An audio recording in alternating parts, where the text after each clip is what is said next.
You're listening to the Thrive Podcast, where every week we dive into a practical, tactical tip to bring you from a life of simply surviving to thriving. It's personal development for the everyday girl who is done with coasting through her days, done with feeling like she's missing out on the deeper meaning of her own life, and done with mediocrity once and for all. Because it's not enough to simply survive. You deserve to thrive. Welcome back to Thrive.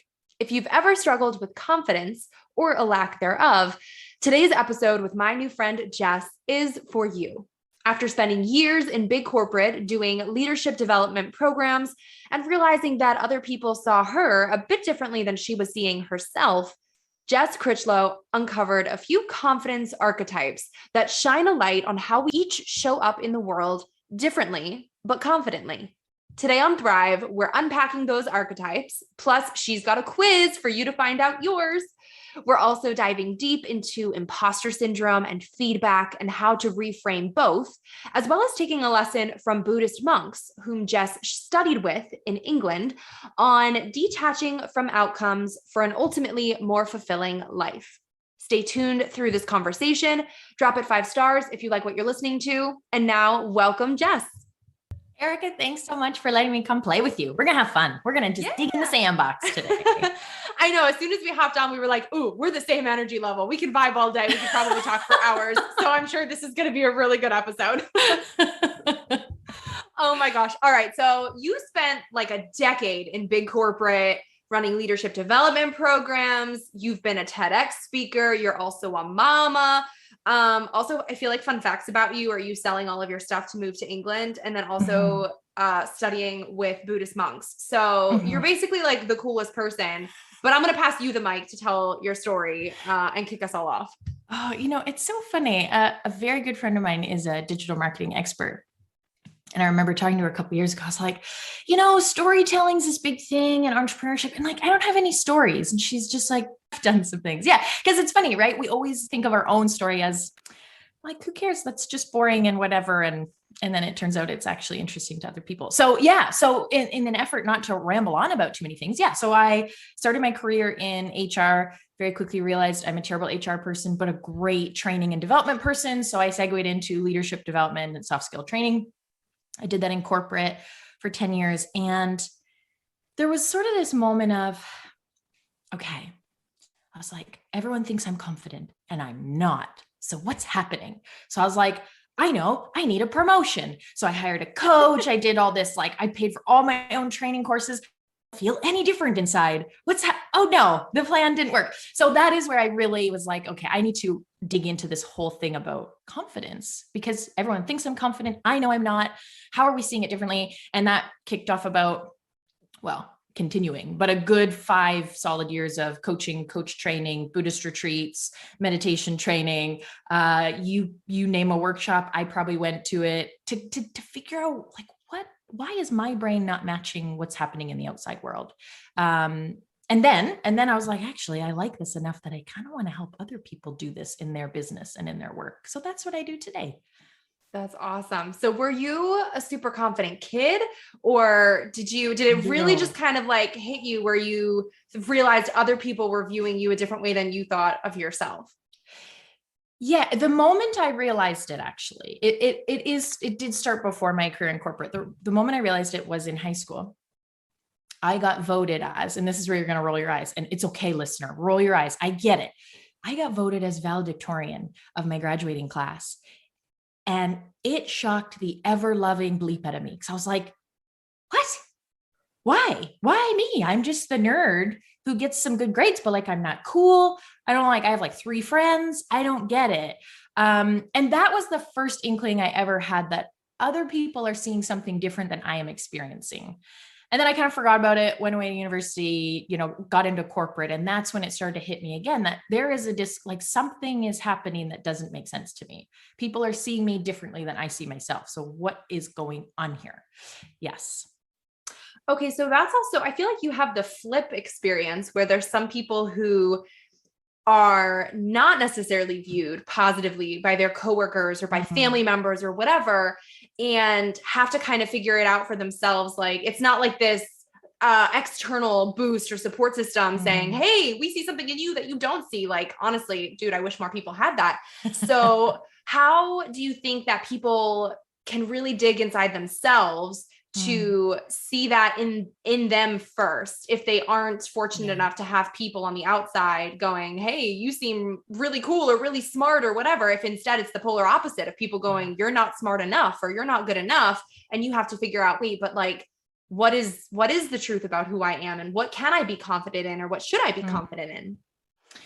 Oh, it's an interesting question. And to be honest, I actually think they're flip sides of the exact same thing, which is this. And I did learning and development and performance review programs in corporate. So trust me, I've done this with thousands of people, and I can say for sure, feedback will never tell you about you. The good feedback won't tell you about you. The bad feedback won't tell you about you.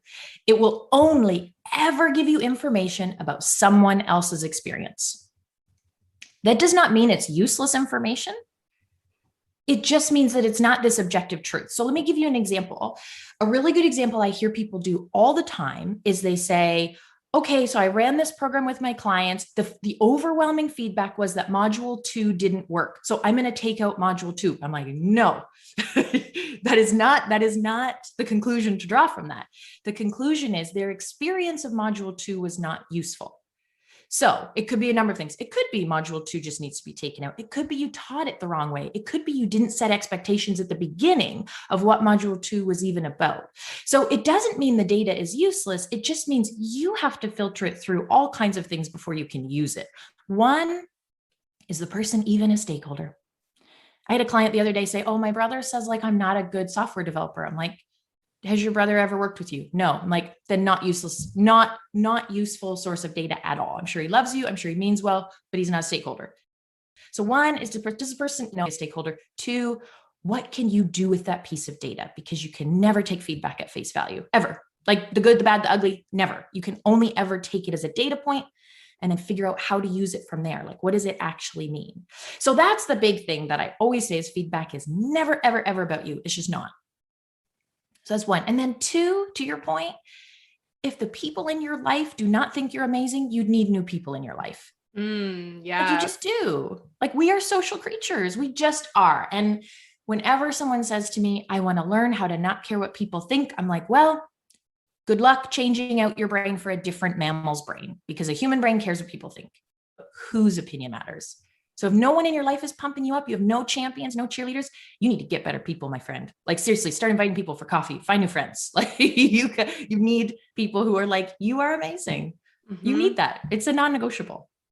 That's so true. And I've actually always wondered that myself, because there's so many self-help gurus out there who will say, you know, like other people's opinions of you are not your business, or you really just have to not care what people think. And I've always naturally been someone who totally cares what people think. Like as much, there are some things where I can brush past it, whatever, and it's been a journey. But there's always still that little piece where you're like, ooh, that stings. Or like, ooh, I feel that. And then there's always that part of me going, how do people not feel that? So it feels really good to have that, you know, that confirmation that like, actually, that is just called the human brain. Yeah. So welcome to being human. Welcome to the human experience where you are social and your brain is wired to care what people think. That's how it works. It's so true. But yeah, so speaking of caring what people think and friendship, I took the confidence quiz on your website, which is so cool, by the way. Everybody listening, what is it? lightupworks.com/confidence quiz or something? /quiz?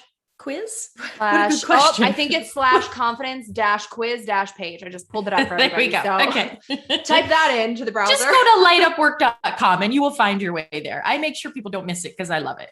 Yeah, it's really good. So it's basically like a BuzzFeed quiz on steroids. I found myself totally engrossed in like 3 seconds. So apparently I am the best friend archetype, which said my signature strength is relationship building, and my core confidence comes from my emotional intelligence and being able to motivate people to move in a certain direction. So I started to read into this archetype that you have there, and really I felt seen. I was like, wow, this is actually pretty spot on. So talk to us about archetypes, what some different ones are, maybe what they mean, and how people can like take that and use it with their life. So it does not just feel like your average BuzzFeed quiz or personality inventory.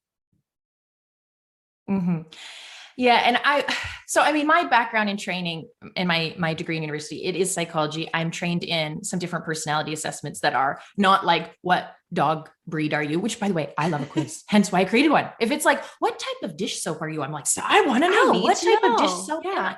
So, this is somewhere in between which dish soap are you and a valid, reliable psychological assessment. It is kind of in the middle.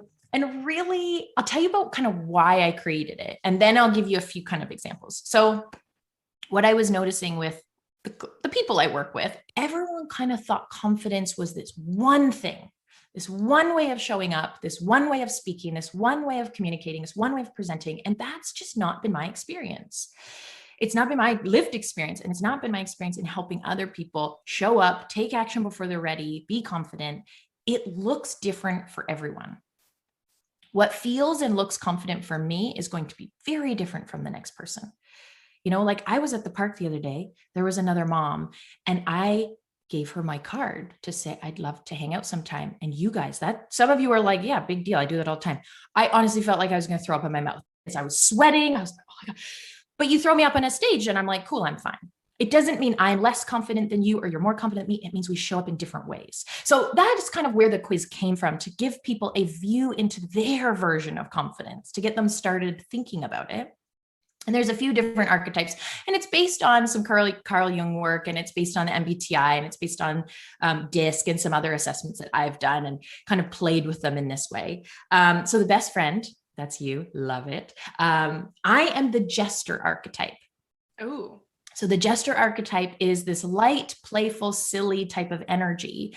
And the confidence comes from, I call it speaking truth to power, but almost using that really dainty clown kind of persona to create real change, right? Because if I'm just being silly and not speaking truth, not encouraging people, not coaching, then I don't feel confident. I feel like, well, I'll just stand in the corner and do knock jokes, I guess. Right. So it's kind of like, how do you use that energy to feel on purpose? There's the ruler. That person is all about leading. They feel confident when they have a group of people that they're bringing in one direction. There's the warrior. The warrior needs a just cause. They cannot just sit in their office and be like, I guess I'll do some socials today. They need a cause that they're passionate about, that they are creating change around. That's that warrior type. The rebel type, very similar, but theirs is like, I'm going to rage against the machine. Like they feel most confident when they're being a little bit subversive, going against the way of doing things. That's their taker, right? That's that nurturing. Their confidence comes from nurturing others.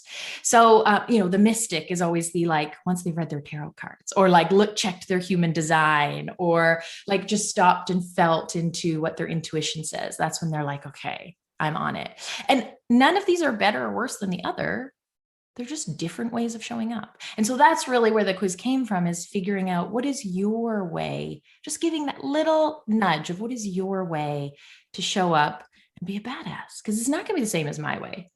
It's not going to be the same as Erica's way. It's not going to be the same as your neighbor's way. It's your way. So this just helps nudge you in that direction. Totally. Are you familiar with the Enneagram too? Yes. Yeah. What are you, by the way? Can you guess?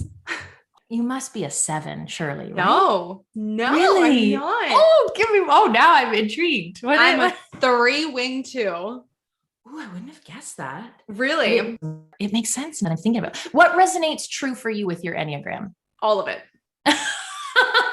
Oh, I kid you not. I'm like a textbook 3 wing 2. Like you read that and you're like, oh, yep. Oh, now I know Erica. They've seen my soul. Mm-hmm. I probably should have mentioned I was also valedictorian in high school. So maybe that would have except they didn't vote for us. That was more just like ranked or whatever, however they did it. It wasn't like ranked by the people. So it wasn't a democratic process. No. Also known as a popularity contest in high school, but yes. Yeah. I did not win that. So I lost homecoming queen by 3 votes.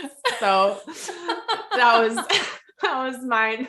I was more the achiever one. So, yeah, I was a 3 wing 2. So how do you think archetypes differ from something like the Enneagram or some of the other personality type tests that you're familiar with? Well, one way archetypes differ from a lot of assessment, but actually are quite similar to the MBTI. If you dig into MBTI and DISC, this is a similarity, which is we all have all of them, right? So there's at no point you're like, I am this type, like I am a best friend, but I'm not a warrior at all. No, the archetype, the sort of archetype theory is we all have every single archetype. Some are just kind of our home base, right? Like some is where some feel like writing with your dominant hand, some feel like writing with your non-dominant hand. So that's one with the archetype is if it doesn't ring true for you, one, you have that archetype. You have it in there somewhere. It just might not be expressed in the way that that it's written up or expressed in the way that you think it is, because the English language does give us we have preconceived notions about different words, right? You hear warrior and you think of a certain thing and you kind of feel a bit disconnect with it. So that's one, is we all have all of them. And two, I think, where I think it differs is it is your internal experience. Like if you take my quiz and you're like, nope, that's not me. I'm like, cool, then you're right. Which I swear it's not just lazy psychologist. It is, what is going on. The best thing you can do with an archetype report or really any personality assessment is just be curious. Be like, when do I show up that way? Because it's not really ringing true. Ask some people who know you really well. Pay attention to how you behave differently when you're stressed versus when you're super chill. And which archetypes show up in different times. So yeah, that's what I always tell people. It's like, just be playful with it. I mean, I'm a Jester type, so of course I'd say that. Of course, very on brand. Yeah, very on brand. But just like, be curious, be curious about yourself and how you show up and how you feel in different situations. Yeah. So talk to us about imposter syndrome too, and how that kind of creeps up in a journey of confidence, because I think it's safe to say that even the most confident people on the planet might still have moments of self-doubt or wondering, wait, am I really qualified to do this? Am I really good enough? Like it's not, I mean, correct me if I'm wrong, but I don't know if anyone has truly fully escaped imposter syndrome fully, but how do you think we can kind of get as close as possible to totally eliminating that, or kind of playing, since you're a Jester, playing with that and talking to the imposter in our brain as we are working on becoming more confident in our own archetype and who we are and how we show up in any situation. It's interesting. Adam Grant, who, by the way, if you don't know who he is and you haven't checked out his work, do it now because he's amazing. I can second that. He was actually one of my professors in college, and I officially am jealous of you. I'm not even happy for you. I'm just jealous of you. Yeah.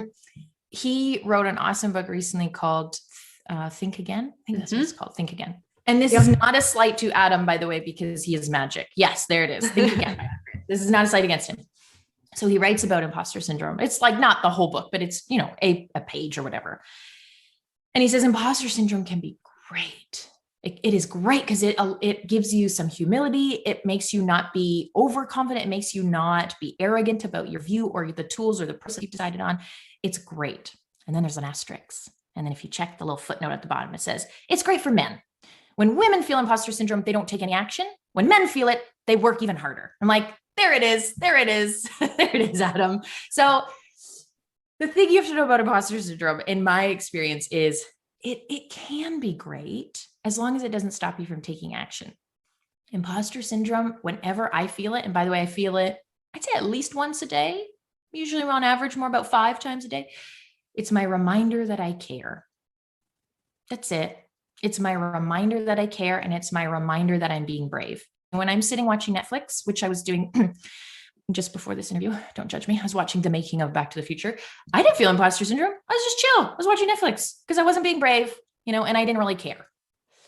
So the first thing we have to reframe is, imposter syndrome. Okay, good sign that I care. I'm doing something meaningful, and a good sign that I'm being brave. Amazing. What a great sign. So that's the first thing, is know that it is a great sign when it shows up. The other thing that I like to remind people of is imposter syndrome. It is something that happens in our brain, right? Our brain is trying to keep us safe. That's what our brain does. And so it's like, oh, you're not ready. Just go watch Netflix again. The other thing we have to remember about imposter syndrome, it is also something that is done to us. So every time we know we're qualified for something and we never hear back, another little drop in the imposter syndrome bucket.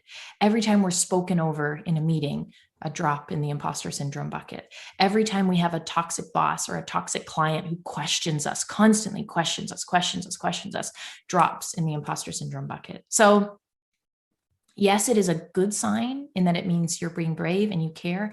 And it is also something that is done to you. Those little experiences that are not okay, they do start to build this case for, see, you don't really know what you're doing. See, you're not really qualified, or they wouldn't be questioning you, or they wouldn't be nitpicking at your quote, or they wouldn't be constantly talking over you. So that's the two things that I like to remind people of when it comes to that imposter syndrome voice. That's so, so important, I think, for people to remember too, because this is kind of where not caring about people's opinions does come into play, I think, because you have to be able to discern when something is affecting you or in a way that you are internalizing, I think. Because I think that's where a lot of that comes in, where you're hearing it and you are, instead of just acknowledging what it is, maybe saying, oh, that's an interesting thought, and then moving forward, you're taking it in and you're giving it weight and you're giving it credence, and you're letting yourself believe that to be true and giving that more credit than the other thoughts that might be in your head or that might have been told to you by other people that are positive. And I think that that's, I mean, I'm sure you know that too. That's also a psychological thing, that we give negative things inherently more weight than positive things. But I think that's just something that is important for people to just start taking notice of, like, I think I'm internalizing that because I actually am believing that about myself. Now, is that actually true? Like I've said before, is it a capital T truth or is it a little truth? Like, is it something that is actually factual, true? It's swear it on the Bible. It is a real thing.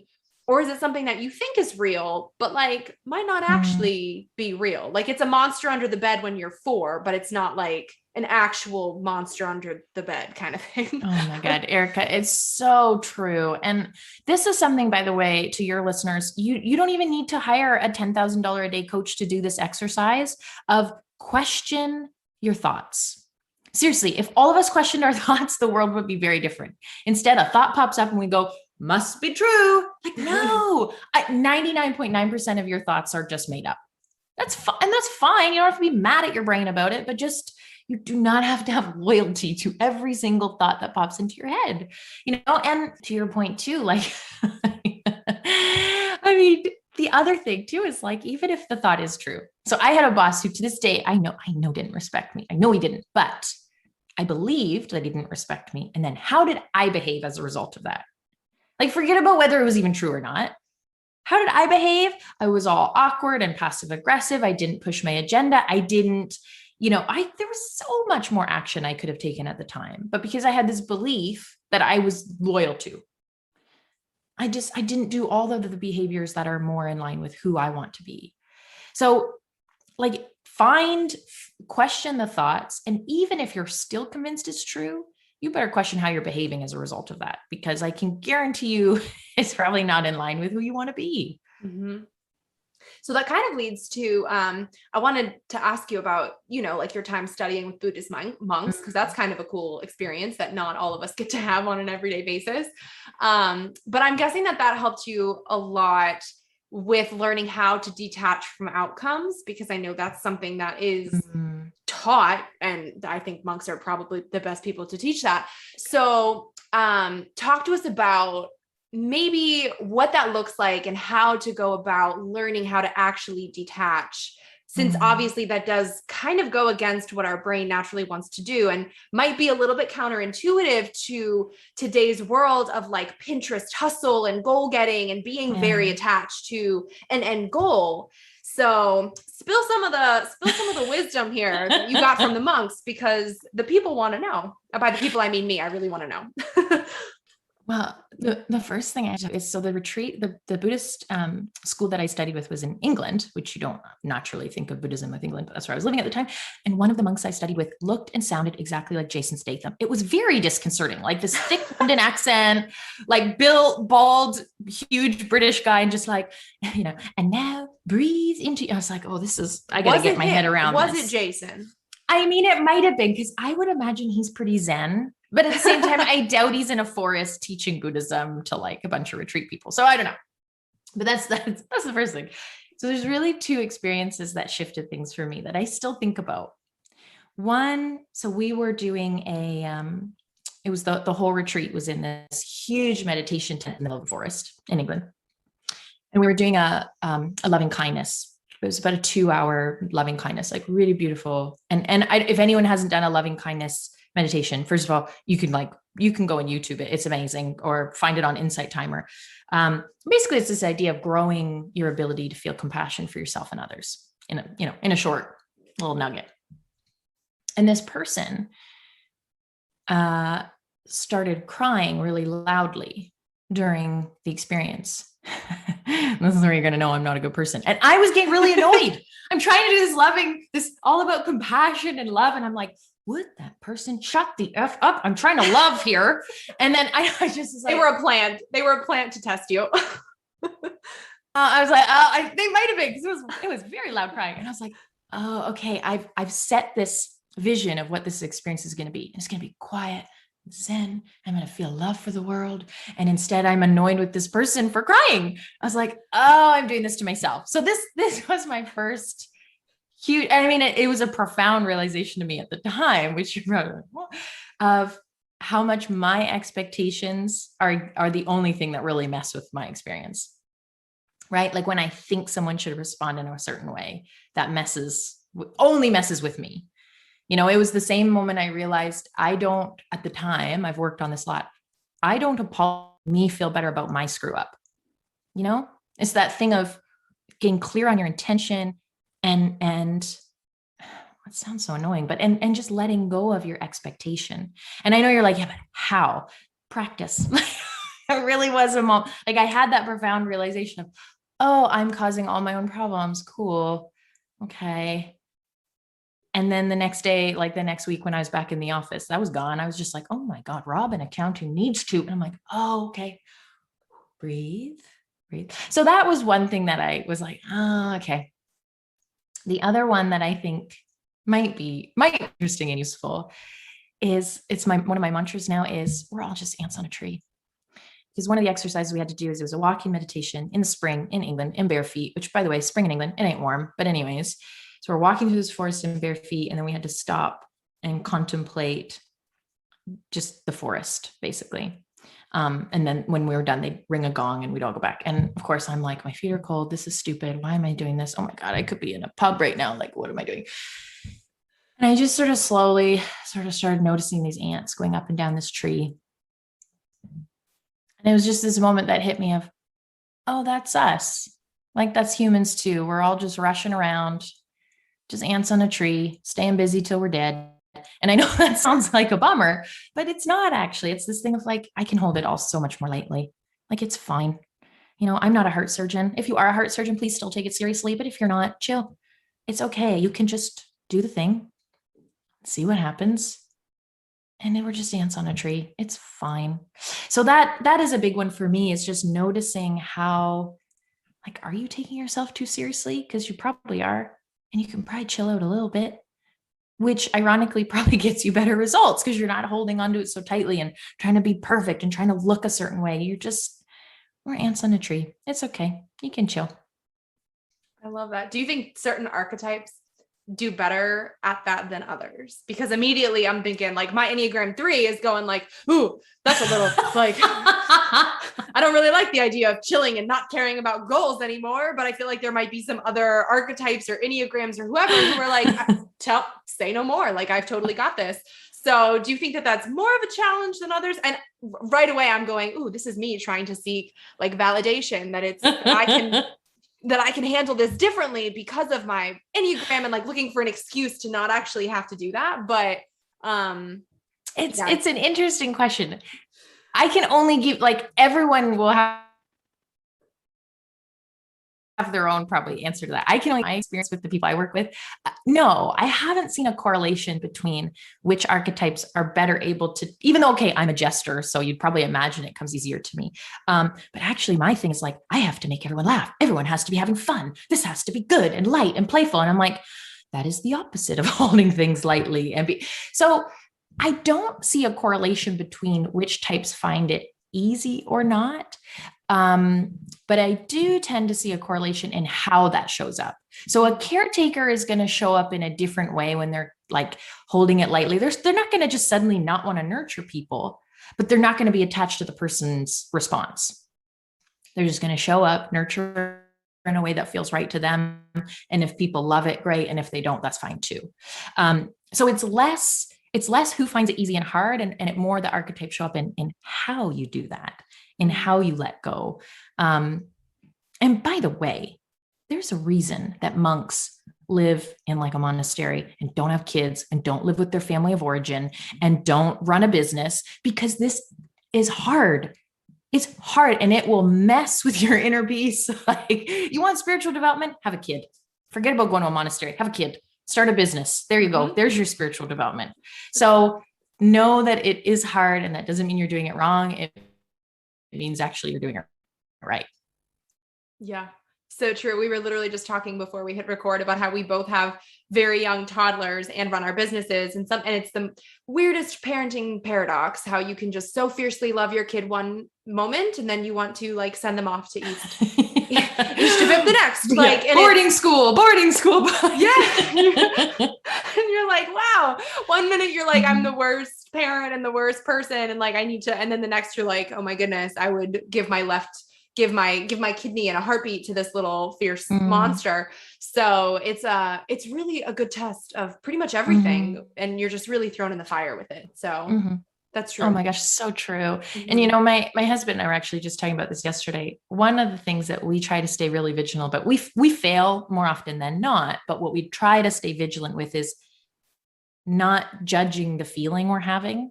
You know what I mean? Because like I find my kids, I'm madly, fiercely in love with them. And I find them annoying most of the time. Doesn't mean I'm not madly in love with them. It just means they're young kids and they're a lot. And then if I layer on top this meaning I'm making of like, I'm a crappy mom because of that, or I shouldn't be thinking that, or I shouldn't be feeling, I should want to play Barbies for the 6th hour in a row going, I'm Francis and I'm Floof and right. So you can't layer like self-judgment and that sort of self-shame on top of the feeling that's already hard enough. You can like, it's okay. Just think it's hard and be okay with that. And that's fine. Yep. And I think that's another difference between men and women, because my husband does the exact same thing for me and will literally say like, hey, it's okay to feel that. Like that doesn't automatically mean anything. It's just a feeling that you're having in a moment. It doesn't mean that you're a bad parent. It doesn't mean that you don't love your kid. It doesn't mean that they don't love you. Like I think that maybe it's just the female mind. Like we automatically will attach meaning and we're like, oh, well, that must mean XYZ. And then what about this? And now that means that they're going to want to move out early and hate me. And they're not going to want to be my little BFF forever. Like we go 30 miles an hour in the other direction. So thank goodness that we have the balance of being like, hey, like you give yourself the grace to just have the bad moment and let it just be the bad moment. Don't turn it into this big snowball effect that it's not even supposed to be. Yeah. 100%. It's fine. Just feel the feel and it's good. It's all good. Yeah. It's so true. Jess, I feel like I could literally talk to you for hours, but I know we have to wrap it up. So I will close out by asking you something I ask everybody who comes on Thrive. And that is, what does thrive mean to you? And how do you strive to thrive in your everyday life?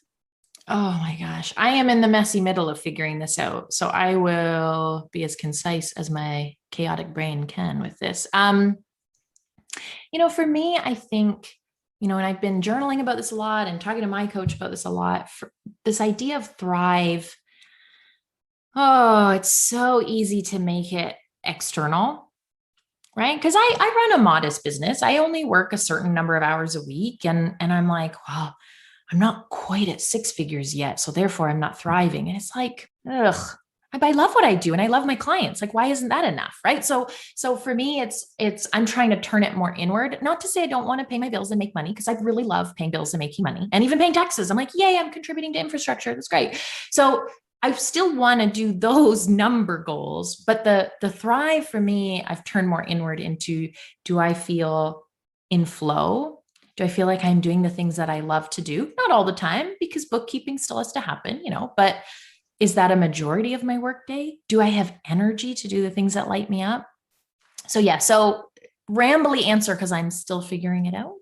But for me, it's definitely the internal state of chill and fun and calm and just loving 80% of the day. 20% gets to suck. That's fair. But 80%. I love that. So thank you so much for coming on Thrive. It's been so much fun in true Jester fashion, probably. But tell everybody where they can find you online if they want to connect with you more, if they want to take your confidence quiz, all that good stuff. Of course. And oh my gosh, Erica, seriously, we could do a 6-hour podcast. No one would want to listen to it, so we shouldn't do it, but we could because I love talking to you. Maybe we could. Maybe we can just get some highlights for other people, but you and I could do 6 hours. So yes, if anyone wants to hang out with me more, you can head over to Light Up Work on Instagram. That's where I tend to hang out and post probably too many pictures of my kids, but whatever, too bad for you. And then head to my website, lightupwork.com, to grab the Confidence Archetype quiz and your report and just get some nudges on how you can own more of your way of showing up, because that's where the power is. Wait, before you go, make sure you're subscribed to never miss an episode of Thrive. Drop 5 stars on your way out if you like what you just listened to, and come join the party on Instagram at thrive.podcast to stay inspired and thriving all week long. Thanks for tuning in. It's your time to thrive.